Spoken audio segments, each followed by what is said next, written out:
the custodian of the two holy mosques, King Salman bin Abdulaziz Al Saud, left King Faisal Specialist Hospital in Riyadh after recovery. Last week, King Salman underwent a successful surgery that removed his gallbladder.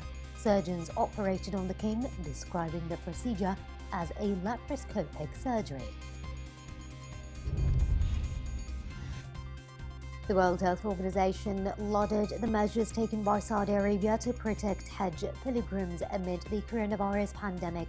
WHO Director General Tedros Adhanom Ghebreyesus congratulated the Kingdom of Saudi Arabia for the steps it has put in place to make the Hajj as safe as possible this year.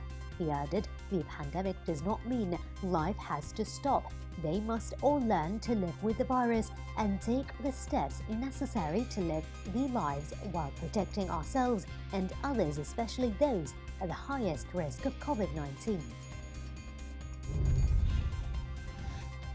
U.S. Secretary of State Mike Pompeo said he wants to delist Sudan as a state sponsor of terrorism, seeing a historic opportunity in its civilian transition. Pompeo has repeatedly indicated that the State Department hopes to remove the designation, which severely impedes investment to Sudan, but disputes have arisen on a compensation package over the 1998 bombings of two U.S. embassies. Pompeo told the Senate Foreign Relations Committee that legislation on a settlement should come before Congress in the very near term. Ukrainian Foreign Minister Dmytro Kuleba said his country will make every effort to maximize compensation for a Ukrainian jet shot down by Iran on January 8th. But talks with Tehran, which began on Thursday, will not be easy. Iranian forces say they downed the Ukrainian International Airlines Boeing 737 jet after mistaking it for a missile at a time when tensions with the United States has risen. All 176 people on board, including 57 Canadians, were killed. An international team has started examining the black box flight recorders from the plane. U.S. President Donald Trump is for the first time publicly floating a delay to the November 3rd presidential election as he makes unsubstantiated allegations that increased mail-in voting will result in fraud. The date of the presidential election, the Tuesday after the first Monday in November in every fourth year, is enshrined in federal law and would require an act of Congress to change, including agreement from the Democratic-controlled House of Representatives. The Constitution makes no provisions for a delay in the end of Trump's term, noon on January 20th of 2021, the Associated Press reported. Saudi efforts have resulted in an executive mechanism to accelerate the Riyadh Agreement signed between the Yemeni internationally recognized government and the Southern Transitional Council. The two parties announced their approval of the mechanism in a move likely to reunite the ranks of the Yemenis to confront the Iranian agenda and its Houthi proxies. Saudi Deputy Defense Minister Prince Khalid bin Salman clarified that the efforts spearheaded by Crown Prince Mohammed bin Salman have resulted in the Yemeni government and the STC agreeing to the proposed executive mechanism by Saudi Arabia to accelerate the implementation of the Riyadh Agreement with the aim of achieving peace and stability in Yemen. The U.S. Congress has renewed pressure on Hezbollah as a number of Democratic and Republican legislators are seeking to revive the imposition of conditions on military aid to the Lebanese army. In this context, the Foreign Affairs Committee in the House of Representatives has approved a bill entitled Facing Hezbollah in Lebanon. Moreover, the project called on the U.S. president to provide evidence that the Lebanese army has not cooperated with Hezbollah or participated in joint activities or training during the past year. Amnesty International warned that nearly 2,000 children freed from the grips of the IS in recent years are still trapped by psychological and physical trauma. Amnesty said access to education could help ease children back into society, but tens of thousands of children still live in displacement camps where schooling is irregular.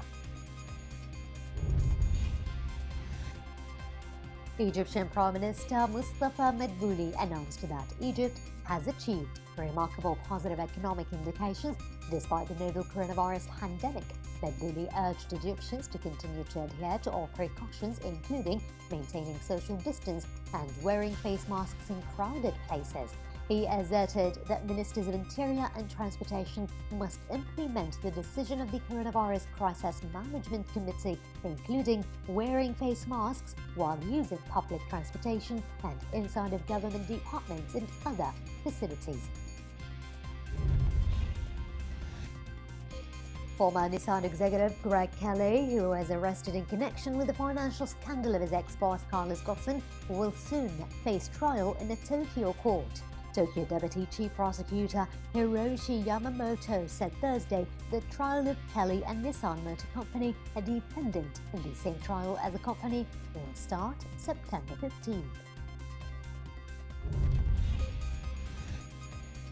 The European Union slapped sanctions on 6 people and 3 organizations, including Russia's military intelligence agency, accusing them of responsibility for several cyber attacks that threatened EU interests. EU headquarters said in a statement that those targeted include people considered to be involved in the 2017 WannaCry ransomware attack, the NotPetya strike that notably caused havoc in Ukraine, and the Operation Cloudhopper hacking campaign.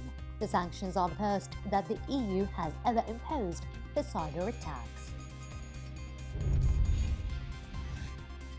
The number of infections from the COVID-19 disease in Iran has reached 301,530. There were 226 deaths from the new coronavirus in the past 48 hours. Iranian President Hassan Rouhani urged people to observe health protocols and practice social distancing during Eid al-Adha, as a health official said there had been a surge in coronavirus infections in the major city.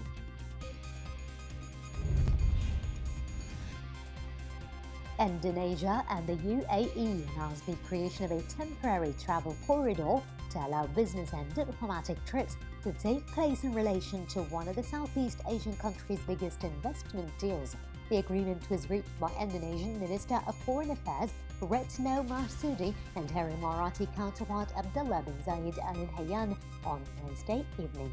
During a visit to Abu Dhabi in January, Indonesian President Joko Widodo secured energy, infrastructure and agriculture investments worth $22.9 billion in what has officially been described as the biggest trade deal in the country's history. British Asians have expressed fear that they are being scapegoated for a rise in coronavirus disease infections in the UK as millions of the country's Muslims prepare to celebrate Eid al-Adha. This is coupled with added risk when considering British Asians are more likely to work in people-facing jobs such as healthcare or as bus and taxi drivers. China's Huawei has overtaken Samsung to become the #1 smartphone seller worldwide in the second quarter on the back of strong domestic demand. Industry tracker Canalys said the embattled firm, which is facing US sanctions and falling overseas sales, shipped 55.8 million devices, overtaking Samsung for the first time, which shifted 53.7 million units. The findings marked the first quarter in 9 years that a company other than Samsung or Apple has led the market.